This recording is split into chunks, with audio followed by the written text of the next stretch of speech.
Students, very good morning. Am I audible? Can anyone reply?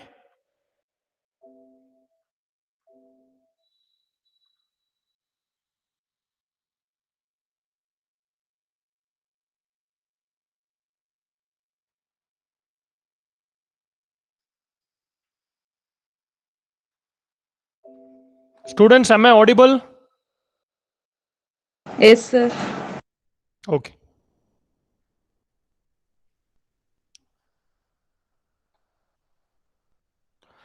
Okay, can you see the slide? Yes, sir. Okay.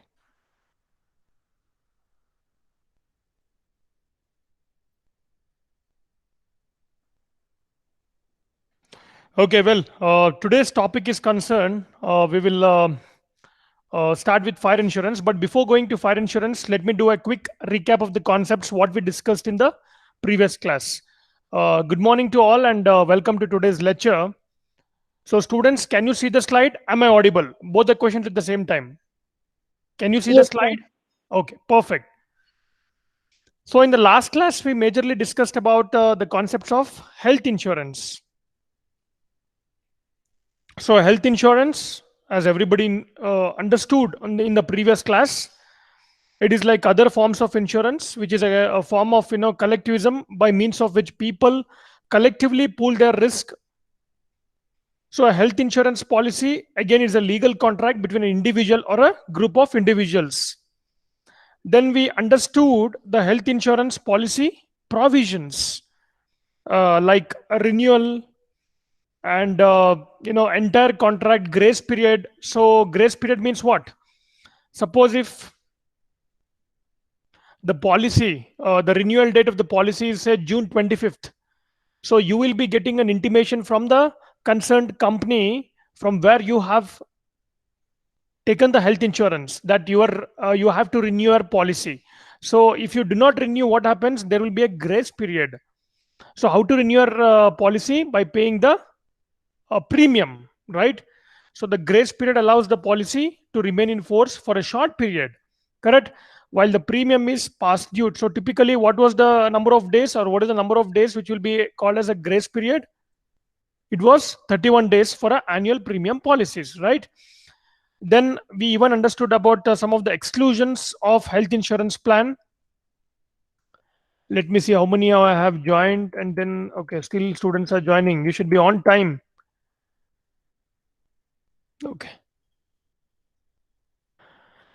Then, majorly, we understood about the advantages and disadvantages of health insurance in the present scenario. So, some of the advantages was like, the prevention, what we mentioned. See, there's a proverb which tells that prevention is better than cure. And then you will be having that confidence or the peace of mind. Then, less lost time. And some of the disadvantages, what we discussed in the previous class related to health insurance, was like premiums and coverage, then complicated rules will be there, and lack of choice.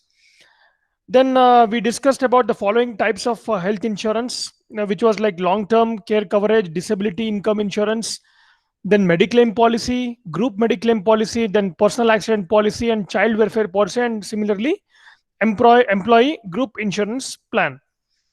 Now today's class is concerned, we will start with the fire insurance. Well, the meaning of insurance remains the same. But what exactly is fire insurance? Let me explain you. Fire insurance offer insurance coverage against the losses or damage resulted due to the accidents caused by what? Caused by fire. See, this is a caused by fire majorly, okay? Or it can be due to lightning or explosion. Explosion, when I say exclusion, excluding the explosion caused by boilers for industrial purpose, and damages or losses caused by natural or unnatural like storm, cyclone, flood, earthquake may all be covered under the fire insurance. Fire insurance, and when we define actually fire insurance as per the section 2 of the Insurance Act 1938, so what is fire insurance? The business of effecting otherwise than incidentally to some other class of insurance business contract of insurance against loss by or incidental to fire or other occurrence customarily included among the risk insured against in fire policies. And see, students, what we have to understand here is such damage, apart from causing financial loss to the owners, it also dislocates the economic activity of the community. Correct? So, in spite of sustained efforts made by human ingenuity to achieve complete mastery of fire, material property continue to be liable in varying degree of destruction or damage by the escape of fire from its contract. So some of the insurable properties which can be which comes under the fire insurance could be like buildings or electrical installation, contents of buildings such as machines, because some of the manufacturing companies, when they go for such insurance, it goes in crores, the machineries are concerned, because they might have got from other countries, right? So the machineries might be very, very costly. So some of the insurable properties includes machines, plant and equipment, accessories too, and even goods such as raw materials. So where they have dumped all the raw materials or the godown is concerned, or goods in progress or process, finished goods which is ready for the final end user, and goods in the open or in the premises, contents in dwellings, shops, hotels, furniture, and immovable properties. And the fire insurance contract is concerned, it defines a fire insurance business as the business of effecting otherwise than incidentally to some other class of business contracts of insurance against loss by or incidental to fire. And students, please understand this definition. What I told you is very exhaustive, and it covers loss by fire and incidental to fire. So when we try to understand a contract, when it comes to fire insurance contract, a fire insurance contract is a contract where one person called insurer agrees in consideration of a sum of money called what? Every type of insurance we have to pay what? We have to pay premium. Premium, why we are paying? Because to indemnify for any loss or damage to the insured property or goods of the insured caused by fire, right? So the contract specifies the subject matter insured, the amount of policy, and the circumstances under which insurance is not liable. So a fire insurance contract is for 1 year by law and can be extended. See, extended, when I say extended, it means that it can be renewed every year by paying what? By paying a premium amount. It can be extended before the expiry of the year. The premium can be paid as a lump sum, or it can be paid in installments. When I say installments, it can be semi-annually or quarterly, depending on your financial position. And the policy is the document containing the terms and conditions of fire insurance. The contract should satisfy all the requirements of a valid contract. So this is how, see, this is similar to other insurance, but only one thing what we have to understand here is it offers the insurance coverage exclusively against the losses or damages resulted due to the accident caused by what? Caused by fire, or it can be lightning or explosion. Then, after understanding the meaning of this fire insurance, we'll try to understand what are the essentials of fire insurance contract. The first one is something called as written contract. So what is this written contract here? This is the basic feature of fire insurance, which involves a written contract between the two parties. The two parties are who? Students, who are the two parties involved in any insurance contract? Yeah? The insurer and the insured. The person who will be taking the insurance and the company which will be giving the insured, or insured and the insurer, right? And then the second important essential would be the two parties. Normally, when it comes to insurance, two parties are involved in a contract pertaining to fire insurance. Then very important here is what we need to understand is the period of insurance. See, fire insurance is available for a period not exceeding 1 year. Then automatically what we have to do, we can extend it or we can renew it by paying the premium. Then indemnity contract. See, indemnity contract means it's a contract of indemnity, because what happens is, in case of loss, the insured can recover only the actual loss and not more than the loss. The maximum amount of loss to be compensated shall be the value for which the policy has been taken. Then proximate cause of damage. So what we are studying now, what we are understanding now, we are understanding the essentials of fire insurance contract. So what is this proximate cause of damage? That is the risk covered by the insurance contract, which is a loss resulting from fire or some other cause which is a proximate cause of damage. And very important is subrogation and contribution. See, when we speak about subrogation and contribution,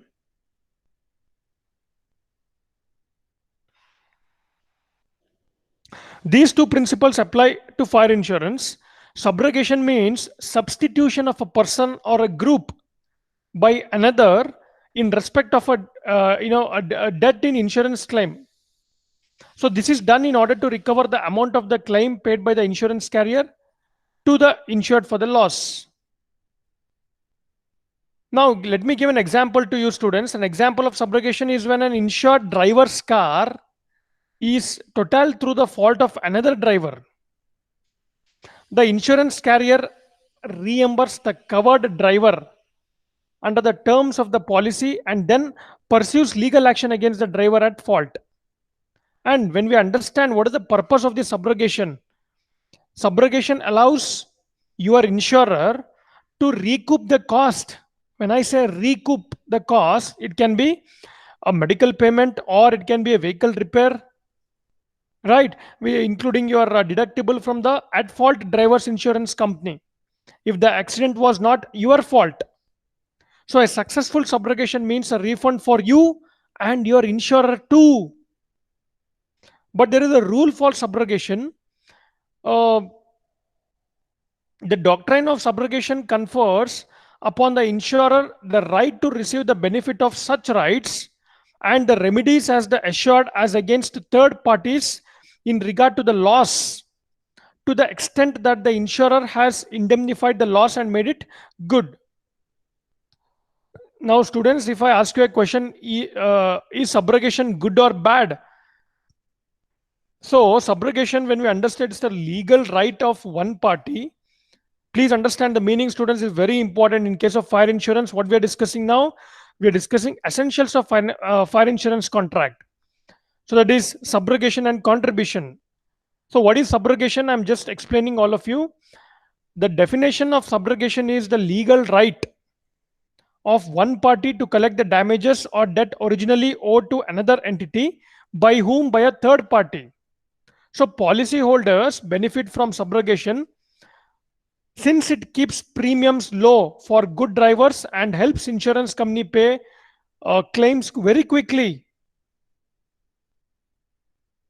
But when I ask all of you that do you need to pay for subrogation? No, you need not have to pay for subrogation if you have car insurance.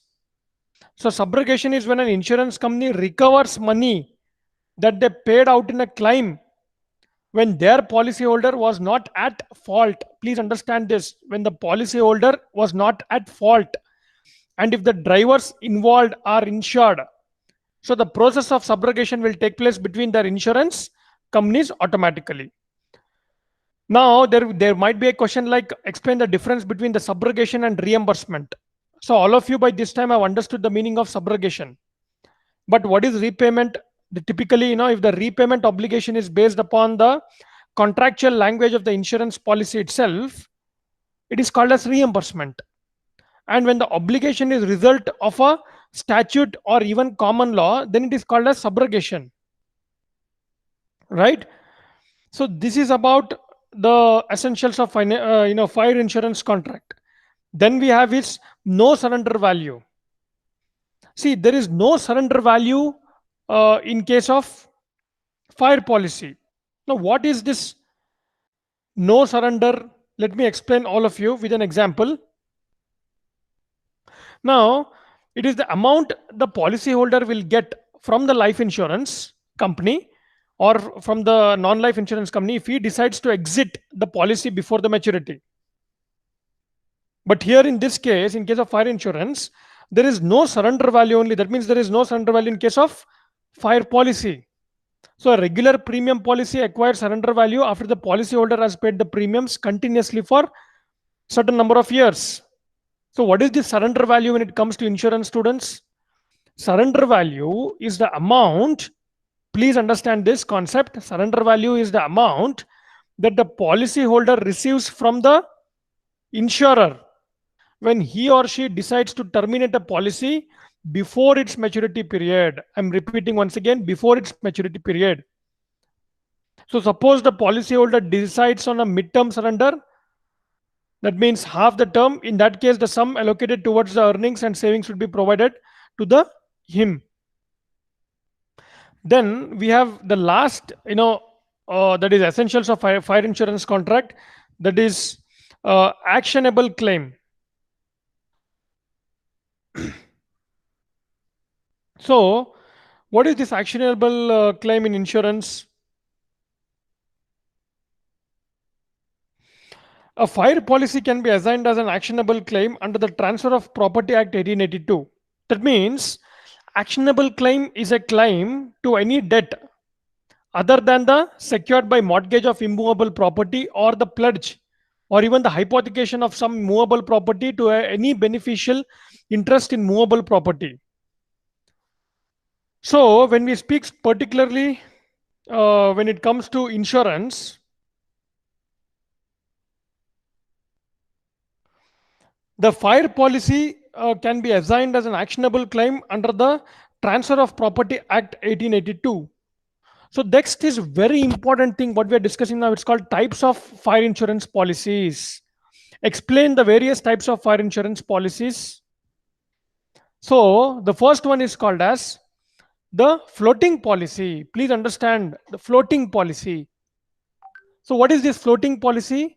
So the policy is used for providing the protection to inventories with the changing levels located at different places and floating, as the name only suggests. It is not fixed policy, it's a floating policy. Fixed means what? It is constant. But here in this case, it covers one or more than one type of goods for the same period for a single premium in respect of single owner. Okay. Then the second important policy is called as average policy. So what happens in case of average policy here is it has a specific clause which is termed as average clause. So under this type of policy, the amount of coverage is decided on the basis of the value of the concerned property. So in case the policyholder decides to take up the policy for an amount less than the market value of the property, the uninsured portion of the property would be considered to have been insured by the policyholder only. So why the name average? Because in case of loss or damage, the insurance company's liability is restricted accordingly. Then the third type of the fire insurance policies, it is valued policy. So what is this valued policy? As the name only suggests, the valued policy decides the value of the concerned property at the commencement of the insurance itself. So when the occasion arises, the insurer is required to pay the value of the property as decided in the beginning, regardless of the market value prevailing at that time. Please understand this. Valued policy means what? I am repeating once again, students, for your better understanding. The policy decides the value of the concerned property at the commencement of the insurance itself. Right? So when the occasion arises, the insurer is required to pay the value of the property as decided in what? In the beginning, regardless of the market value prevailing at that particular time. And then the next type of a policy is called as specific policy. See, under this specific policy, as the name only suggests, a specific policy is insured for a specific sum for a specific period. And in the event of loss or damage, the actual amount of loss or damage becomes payable an amount within the insured amount. Let me repeat, the most important feature of the specific policy is that the level of protection or the insured amount, the level of protection or the insured amount is decided without taking into account the value of the property insured. Then we have the declaration policy. In what we are understanding now, the third point here, all of you see here the third point in the slide, that is types of fire insurance policies. Okay. Next, we have the declaration policy. See, the policy holder takes out the insurance for the maximum amount considered by him or her likely to be exposed to risk during the period covered by the policy. So such amount keeps on changing every month. All of you agree, on the basis of what? On the basis of a declaration furnished by the insured on a specific date of the month. So the premium amount is required to be paid tentatively as 75% of the annual premium. So next type of fire insurance policy, what we're trying to understand here is called as adjustable policy. See, now you might be understanding, students, but when it comes to for you, for the explanation and the examination, you'll be confused totally. So what my humble request to all of you is, kindly maintain a notes and note down and keep studying thoroughly as and when the class gets over, so that you'll understand. Okay, when I ask about fire insurance, okay, how many types of fire insurance are there and exactly the meaning of fire insurance.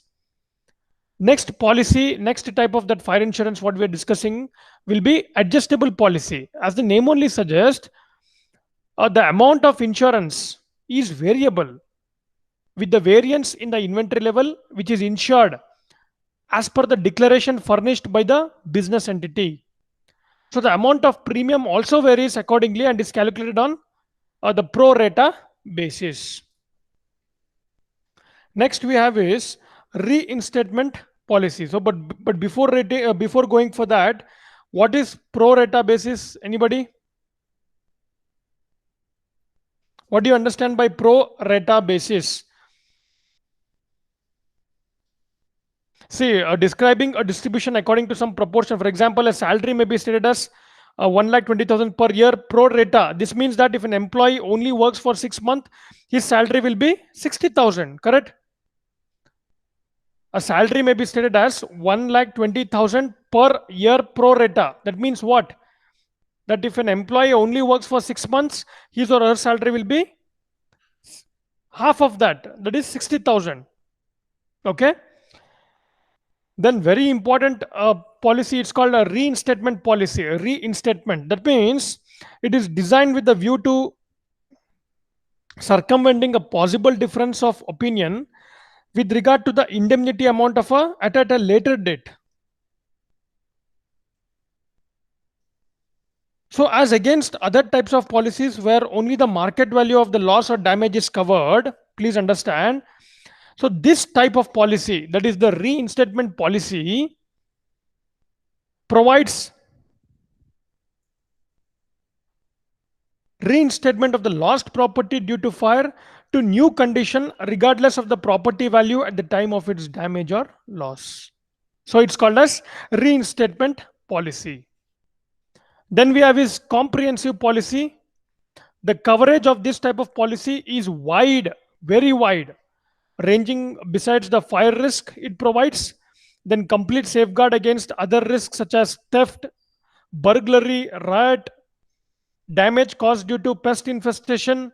So this type of policy, that is comprehensive policy, is concerned, it is considered beneficial for both the parties, namely the insured and the insurer, as the former gets full protection against the risk, whereas the later gets higher amount of premium. See, students, when I say full protection against the risk, see, as the benefits in the insurance increases, so the premium rate also slightly increases. Okay, if you take the basic insurance, then the premium rates are very, very feasible and less. But if you go for coverage, more coverage, then automatically what happens? There will be a slight increase in the premium prices. Then the fire insurance coverage is concerned. The fourth important concept here, the fire insurance coverage. Majorly, the first and the important thing, as the name only suggests, it covers what the losses that are caused due to the accidents of fire. Correct? That is destruction or the damage to the property ensured by its own fermentation, natural heating, or any spontaneous combustion. Or sometimes I think you might have seen in the news channel that the night the shops will be closed and the owner will go home, but morning immediately there will be a fire. How? Because of the short circuit. Anything can happen, right? So burning of property insured by order of any public authority is excluded from the scope of cover. So what we are understanding now, the coverage, that is the fire insurance coverage is concerned. And the second one, it could be lightning, or it can be some aircraft damage. Please understand, aircraft damage means what? The loss or damage to the property directly caused by aircraft. Say a aircraft directly falling on any residential property or on your property, and other aerial devices dropped there, which is actually covered from this. However, students, destruction or damage resulting from pressure waves caused by aircraft traveling at supersonic speed is excluded from the scope of the policy. Then very important point here is which all things are coverages. See, there might be strikes, riots, or terrorism damage. So the act of any person taking part along with others in any disturbance of public peace is constituted to be a riot, strike, or a terrorist activity. Then it even covers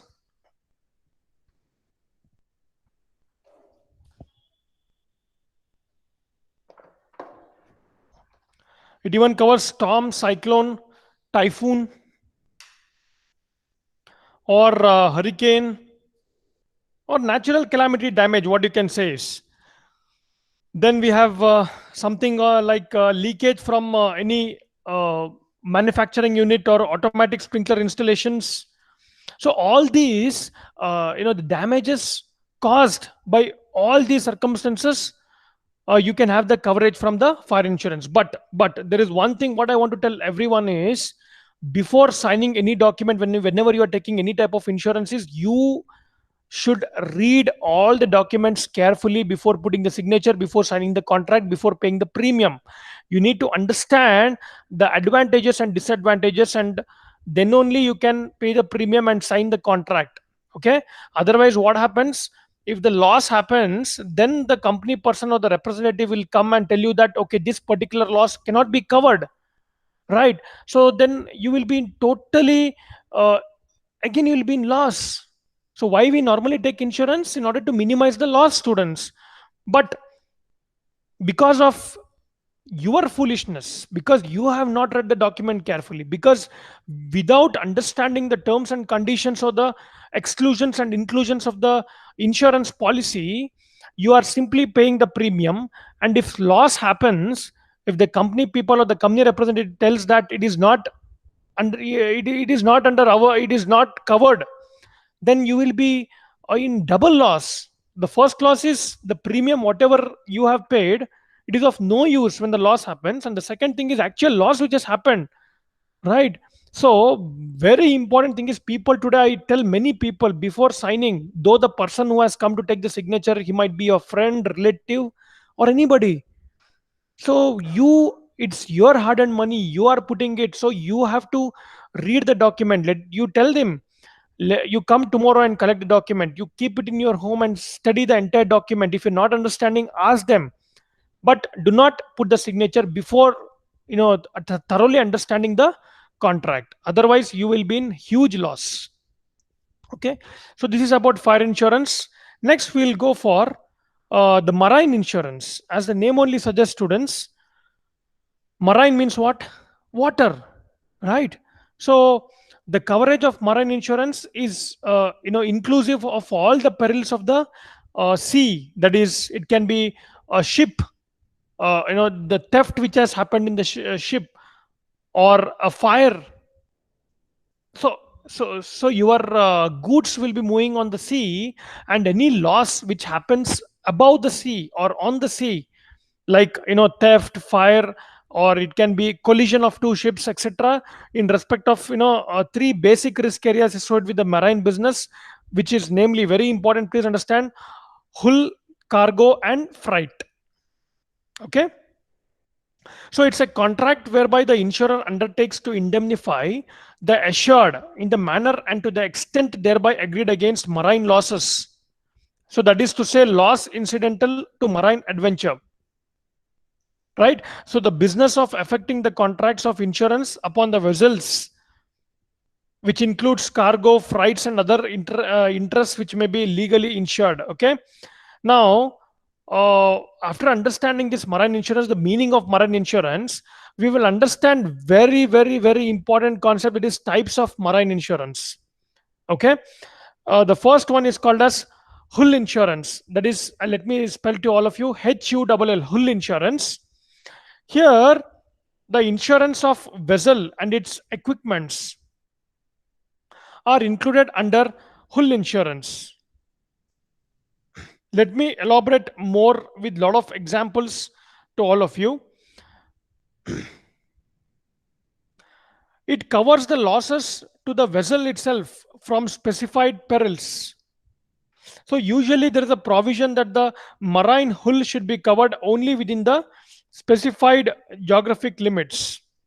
So hull coverage insurance, sometimes called hull and machinery insurance, covers damage to the watercraft or aircraft itself. So traditionally, students, it covers a broad range of damage to the machinery and equipment. So how basically this hull insurance work? Hull and machinery insurance covers physical damage and loss of property, including the hull, machinery, and the equipment.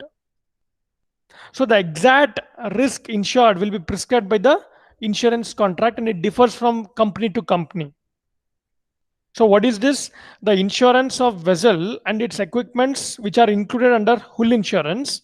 And there are a number of classification of vessels, which can be like, if you can understand, vessels means what? Like ocean steamers are there, sailing vessels are there, builders are there, risk fleet policies are there. Okay. So that is about the first, that is hull insurance. And the second important type of marine insurance is called as cargo insurance. So what is cargo, students? Cargo means what? It insurance, it provides coverage against the against the physical damage or loss of goods during what? During the shipping. Because of the many dangers inherent in shipping, most individuals and businesses choose to insure, because the complete container together they'll be sending, they'll be exporting or they'll be importing. So what they do in order to avoid a huge loss that will be caused in the sea while shipping, so what they do, they insure their goods while they are in transit. So it may be written under a single risk policy, or it can be a floating policies. Then we have freight insurance. Freight. So freights means what? It is a payable for the carriage of cargoes, or if the vessel is chartered, the money to be paid for the use of vessel. So the carrier is unable to earn freight if the goods or property are not safely transported. And last type of this marine insurance is called as what? Liability insurance. See, the marine insurance policy may include liability hazards such as collision or running down. So insurance can also be taken for the expenses involved in non-compliance of rules and regulations without any intention to deceive. So the perils to be included in the policy are clearly defined, and the insurer will be liable only for the insured perils. Then some of the principles we'll try to understand of marine insurance. Some of the major principles of marine insurance includes a fundamental of general contract, then warranties will be there, insurable interest will be there. As we understood in fire insurance, even proximate cost will be there, doctrine of subrogation will be there, and doctrine of indemnity. We'll try to understand each point in detail. The first and the foremost, what we are understanding now, the second point here, that is the marine insurance principles. So here, fundamental of general contract. See, a marine insurance policy must fulfill all the essentials of a valid contract, which includes offer, acceptance, agreement, competent parties, free consent, and legal object. So here the proposal may be offered by a ship owner or a cargo owner or a freight receiver, right? So when the insurer accepts the proposal, it becomes an agreement.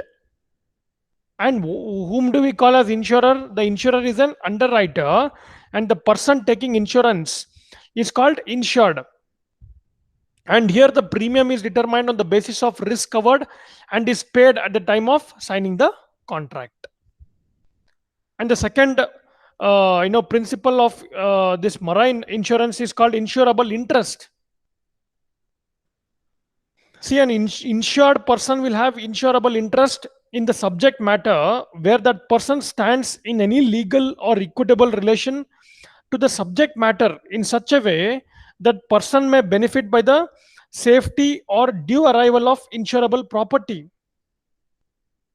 And you can ask me, sir, if insured person fails to acquire insurable interest in due course, what happens? That person does not become entitled to indemnification. Please understand. Since the ownership and other interest of the subject matter often change from hands to hands. Then the third important, point here is important clauses in case of marine insurance. Or before going to that, let me explain you proximate cause in case of marine insurance, marine insurance principle here. The second, proximate cause means what? I'd explained you earlier when it comes to fire insurance. Proximate cause means a causa proxima, which means nearest or the proximate cause. It helps in deciding the actual cause of loss.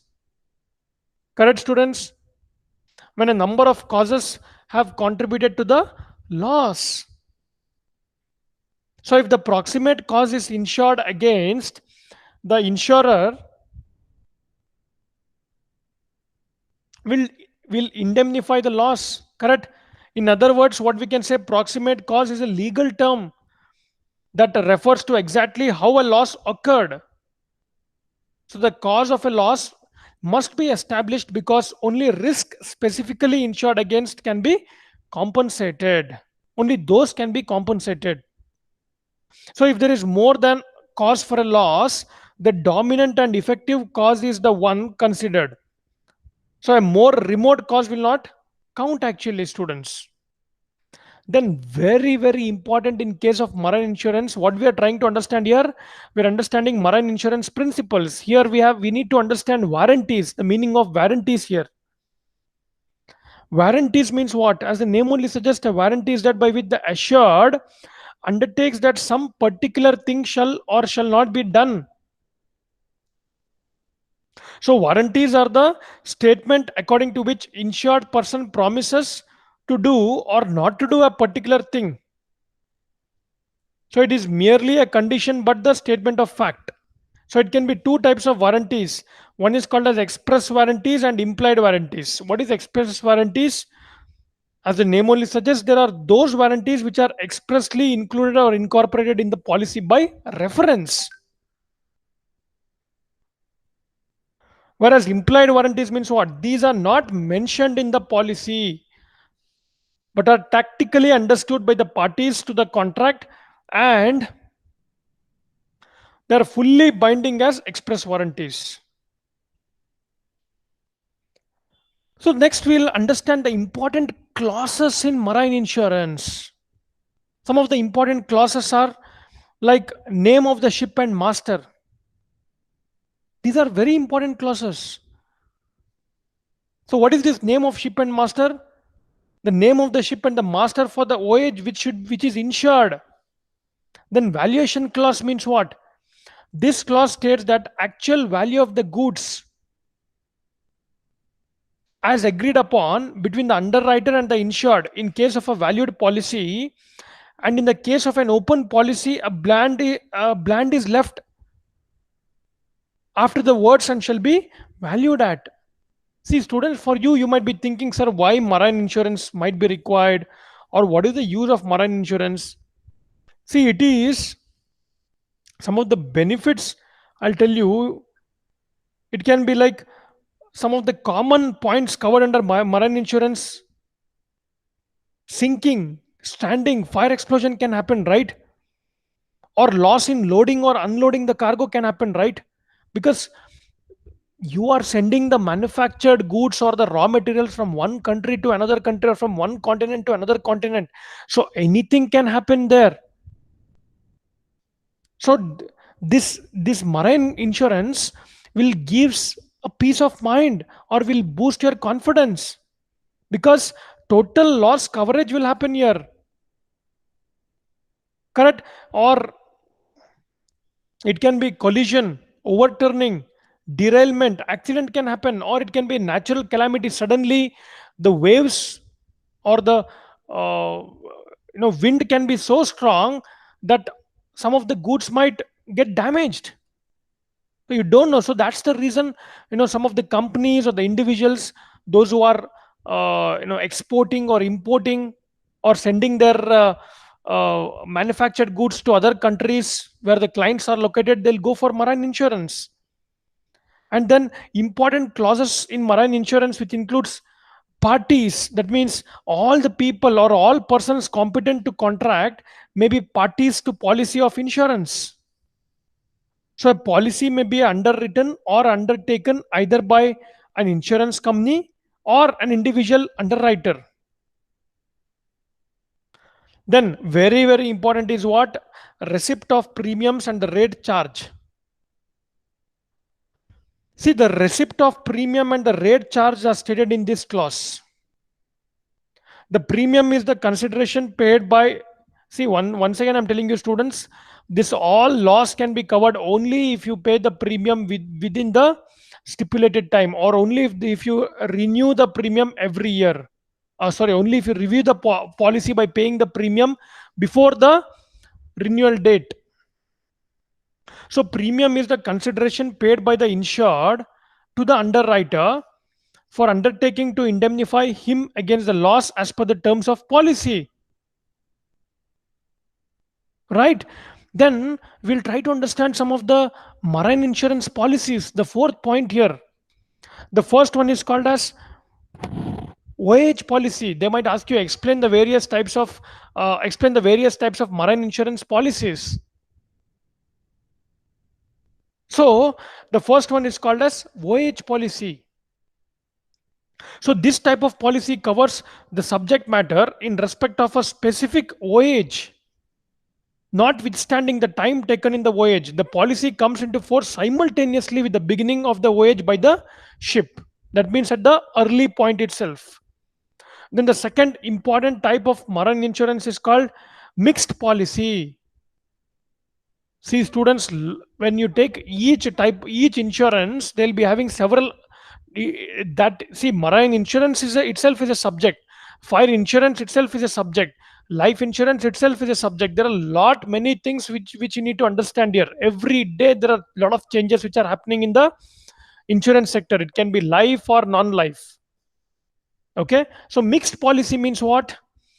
In case of marine insurance, what we are trying to understand here is the different types of marine insurance, right? So mixed policy, as the name itself suggests, it is a blend of voyage policy and time policy. So voyage policy you understood, but what is time policy? Let me tell, and then I'll go to mixed policy. Time policy means under this policy, the subject matter is covered for a specific period of time, irrespective of the route taken by the ship. So all the risk arising from the perils of the sea are covered under this policy for that particular period. So now we will come to understand the mixed policy in case of marine insurance. Mixed policy, as the name itself suggests, is a blend of voyage policy and the time policy. That means the risk arising during a specific voyage for a particular period of time are covered under this type of policy. Then what we discussed in case of fire insurance, the same, that is floating policy. Floating policy means what? The policy document of a floating policy indicates only the sum for which the insurance coverage is available without mentioning the name of the ship and other details. Correct? So traders dispatching marine consignments on a regular basis prefer such type of policy as it will suit them. And uh, uh, port risk policy. Port means what? The risk a vessel is exposed to during the specific period it stands at a port. It is called as a port risk policy. So what we'll do, we'll try to understand the other 2 points in the next class. Otherwise, if I keep on telling all the things now, so it will be totally confusion for you. Okay. So next class we'll understand the marine risk and clauses in marine policy. So what all concepts we have discussed, let me do a quick recap of the things, students. Please pay your attention. So today we majorly understood about two types. The first one is called as fire insurance.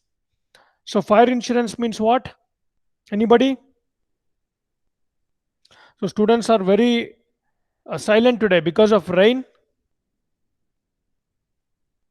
Yes, anybody? Fire insurance. Just now we discussed the meaning of fire insurance. What is that? Fire insurance offer insurance coverage against the losses or damages resulted due to the accidents caused by what?